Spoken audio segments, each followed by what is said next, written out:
Assalamualaikum warahmatullahi wabarakatuh. Halo teman-teman, gimana? Sehat semuanya? Semoga masih sehat ya kalian semua. Dan tetap jaga kesehatan kalian dengan mematuhi protokol kesehatan dimanapun ya. Nah, kemarin kita udah belajar mengenai tentang kearifan lokal gitu ya. Nah, kemarin juga saya sudah bilang bahwa kearifan lokal itu bisa menjadi senjata untuk pemberdayaan komunitas gitu ya. Nah, tapi pemberdayaan komunitas itu apa sih gitu? Nah, kalian kan Bapak akan jelasin dulu mengenai pemberdayaan komunitasnya ya, sebelum kita mencampur adukan antara kearifan lokal dan pemberdayaan komunitas gitu ya. Nah, sekarang Bapak bacakan apa itu pemberdayaan ya. Pemberdayaan dapat diartikan sebagai suatu proses menuju berdaya atau proses untuk memperoleh daya, kemampuan, kekuatan, atau proses pemberian daya, kekuatan, kemampuan dari pihak yang kurang atau belum berdaya ya. Jadi artinya di sini pemberdayaan adalah penguatan, pemberian bantuan dari orang-orang yang memiliki daya terhadap orang-orang yang dirasa belum bisa memanfaatkan daya yang mereka miliki gitu, masih kurang gitu. Jadi daya itu kan kekuatan ya, kayak misalnya kemarin yang Bapak contohkan suku Osing kemarin ya, itu kan mereka itu punya kekuatan di kearifan lokal mereka kan. Nah, oleh pemerintah Banyuwangi, mereka dikasih kekuatan lebih untuk bisa lebih dengan kearifan lokal mereka bisa menghasilkan uang kah, secara ekonomi mereka bisa lebih maju kah, dan nanti akan Bapak jelaskan gitu. Jadi artinya ini tuh penguatan gitu, penguatan potensi sebuah komunitas gitu. Nah, apa itu komunitas? Yaitu sekelompok masyarakat yang terikat dalam suatu identitas yang sama gitu ya. Jadi pemberdayaan komunitas menurut Wilkinson Sadri 2009 adalah sebuah upaya atau perubahan yang sengaja dilakukan atau dikembangkan oleh para anggota sebuah komunitas itu sendiri, di mana mereka merumuskan masalah, menyusun rencana, serta menemukan arah perubahan menurut keyakinan dan persepsi mereka sendiri. Dan perubahan itu diyakini sebagai perbaikan, sebagaimana layaknya membangun sebuah bangunan. Maka upaya perbaikan tersebut utamanya diarahkan kepada perbaikan dan pengokohan struktur-struktur penopang komunitas yang bersangkutan. Nah, untuk contoh simpelnya, kemarin yang suku Osing tadi, yang Bapak udah sedikit singgung tadi, jadi mereka tuh punya kearifan lokal yang Bapak sebutkan kemarin kan, kayak ada pertunjukan barong Osing gitu kan ya, terus kayak ada pendopo yang benar-benar menggambarkan kearifan masyarakat Osing gitu, dan bahkan mereka punya budaya untuk merayakan tanam benih ketika mereka mulai mau bercocok tanam gitu kan ya. Mereka ada budayanya untuk merayakannya, kayak misalnya ada pertunjukan seni gitu, dan ibu-ibunya itu main lesung. Lesung tuh kayak buat yang numbuk-numbuk gitulah, buat yang numbuk-numbuk di sana, numbuk-numbuk barang yang panjang terus pakai tongkat gitu.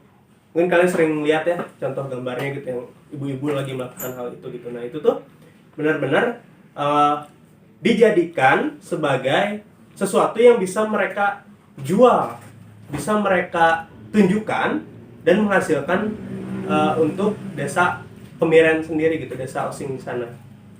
Jadi pemerintah Banyuwangi itu menguatkan mereka dan menjadikan desa Kemiren itu menjadi desa wisata, di mana boleh dikunjungi oleh orang luar, dan orang luar ketika di sana disuguhkan dengan pertunjukan kearifan lokal mereka gitu.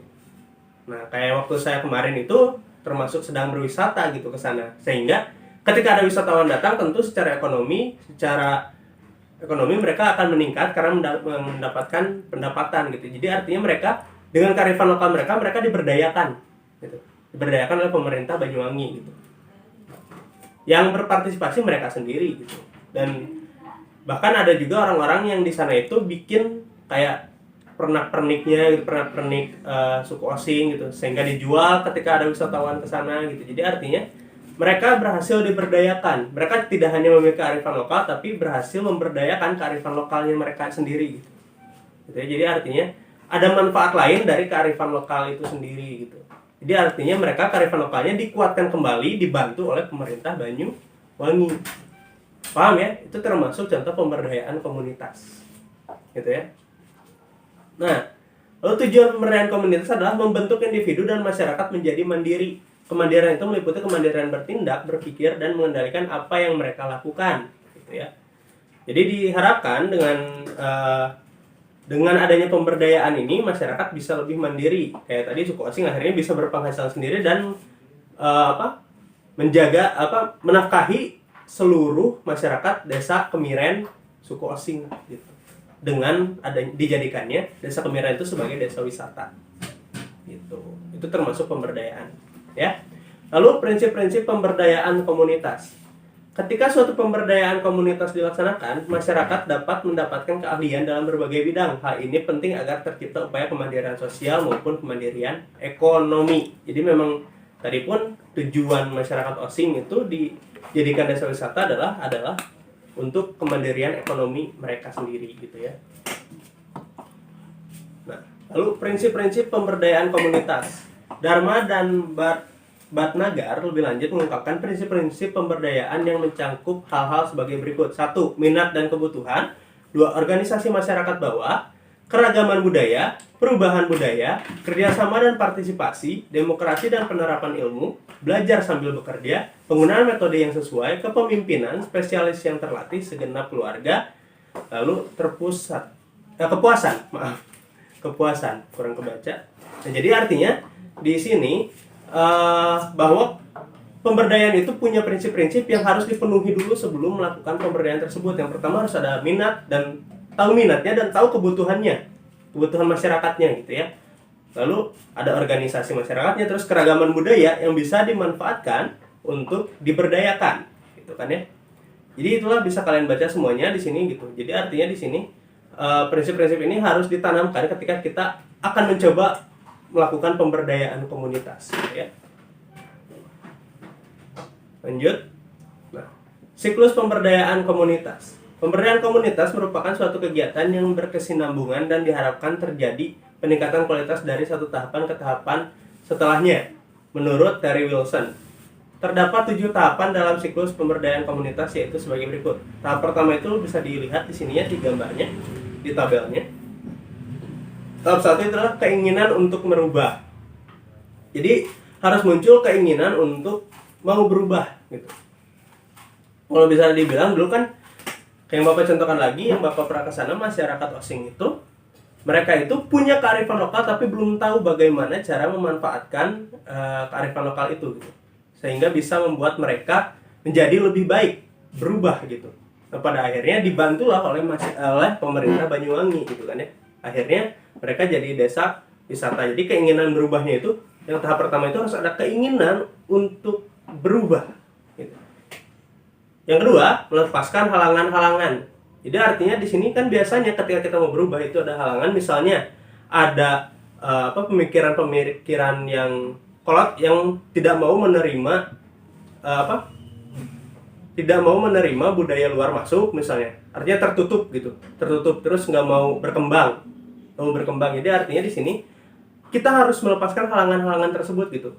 Budaya luar kita misalnya kayak suku osing misalnya kan mereka tidak menutup akses orang luar untuk masuk ke daerah suku osing gitu. Malah mereka memperkenalkan diri sebagai suku osing yang memiliki kearifan lokal yang bisa kita lihat gitu ya. Jadi mereka udah melepaskan halangan-halangan itu. Terus rasa memiliki bertambah. Ketika misalnya sudah menjadi suatu masyarakat yang lama tinggal bersama gitu kan, pasti rasa memilikinya itu akan semakin bertambah semakin lama. Jadi akhirnya mereka mampu bekerja sama untuk mewujudkan perubahan yang mereka inginkan gitu kan ya. Lalu mengembangkan peran dan batas tanggung. Itu ya, tadi artinya dalam ketika kita ingin ada pemberdayaan di sana, di masyarakatnya itu harus ada pengembangan peran gitu. Jadi artinya misalnya sebelum kita melakukan pemberdayaan, kita melakukan penyuluhan tentang kepemimpinan, di mana biar di desa tersebut misalnya yang mau kita berdayakan, setidaknya ada orang yang mengemban peran sebagai pemimpin yang bisa mengatur masyarakat di sana gitu. Lalu pencapaian hasil dan target yang lebih besar ya. Jadi di sini ada tujuan juga, pencapaian hasil dan target yang lebih besar.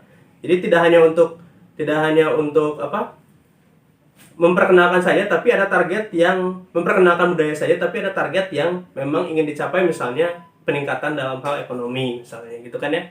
Nah, itu juga diperlukan. Lalu tahap berikutnya adalah perubahan perilaku dan kesan terhadap dirinya. Jadi artinya di sini perubahan perilaku, jadi artinya mungkin kalau misalnya di desa Osing itu kayak misalnya semua orang di Osing itu harus sudah mulai bisa untuk berkomunikasi dengan orang luar gitu. Jadi artinya untuk mengembangkan kearifan lokal mereka sendiri, memperkenalkan kearifan lokal mereka sendiri gitu kan ya.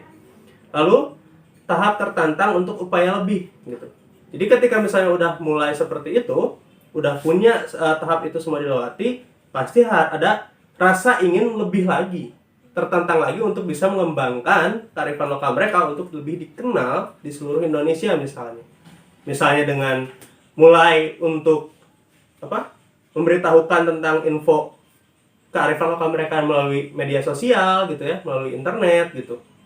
Itu pun termasuk upaya mereka untuk lebih lagi dikenal oleh masyarakat Indonesia misalnya, bahkan mungkin masyarakat asing gitu. Nah, jadi lalu pasti setelah itu ada tahap yang terus berputar, yang namanya siklus itu balik lagi. Nah, setelah itu ada lagi, setelah mereka melakukan hal itu ada lagi keinginan untuk berubah lagi pasti, dan akhirnya mereka mengembangkan lagi ke tahap 2 lagi, ke tahap 3 lagi, tahap 4 lagi. Nah, itulah yang disebut dengan siklus pemberdayaan komunitas yang pasti akan terus berputar gitu. Untuk pertemuan hari ini dicukupkan dulu gitu ya. Kalian belum dikasih tugas untuk pertemuan ini, jadi silahkan kalian beristirahat gitu ya. Dan nanti kita bertemu di pertemuan ketiga. Wassalamualaikum warahmatullahi wabarakatuh.